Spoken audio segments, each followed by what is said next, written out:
থেকে রওনা দিয়েছি। আমাদের বিয়ে হয়েছে এখন 1 মাস হয় নাই। 19 তারিখে আসলে 1 মাস হবে। কুমিল্লার চৌদ্দগ্রামে ঢাকা চট্টগ্রাম মহাসড়কে একটি বাস নিয়ন্ত্রণ হারিয়ে খাদে পড়ে 5 জন নিহত হয়েছেন। আহত হয়েছেন আরও 7 জন। তাদের উদ্ধার করে বিভিন্ন হাসপাতালে চিকিৎসা দেওয়া হয়েছে।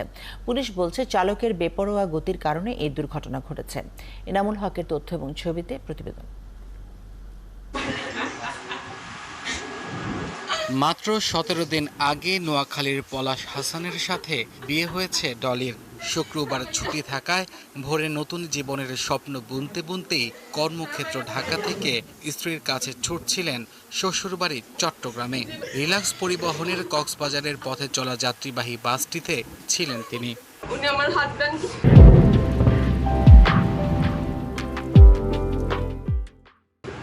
ঢাকা থেকে রওনা দিয়েছি। আমাদের বিয়ে হয়েছে এখন 1 মাস হয় নাই।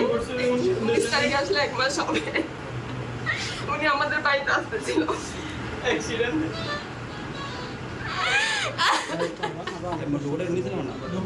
প্রত্যক্ষদর্শীরা জানান, দ্রুত গতি থাকায় মহাসড়কের চৌদ্দগ্রাম উপজেলার বসন্তপুর এলাকায় এসে বাসটি নিয়ন্ত্রণ হারিয়ে পাশের খাদে পড়ে যায়।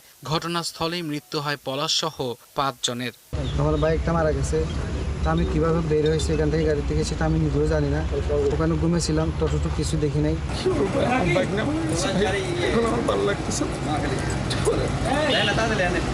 যাত্রীদের উদ্ধারে এলাকার মানুষজন কাজ শুরু করার পর যোগ দেয় ফায়ার সার্ভিস আর পুলিশ সদস্যরা।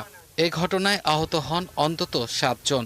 বিভিন্ন হাসপাতালে তাদের প্রাথমিক চিকিৎসা দেওয়া হয়। সকাল 6:38 আমরা মেসেজ পাই যে ঢাকা থেকে চট্টগ্রামগামী রিল্যাক্স স্লিপার বাস বসন্তপুর নামক জায়গায় নিয়ন্ত্রণ হয়ে পড়ে যায়, খাদে পড়ে যায়। হঠাৎ করে দেখলাম গাড়িটা মানে ধুম ধুম করে আওয়াজ হচ্ছিল।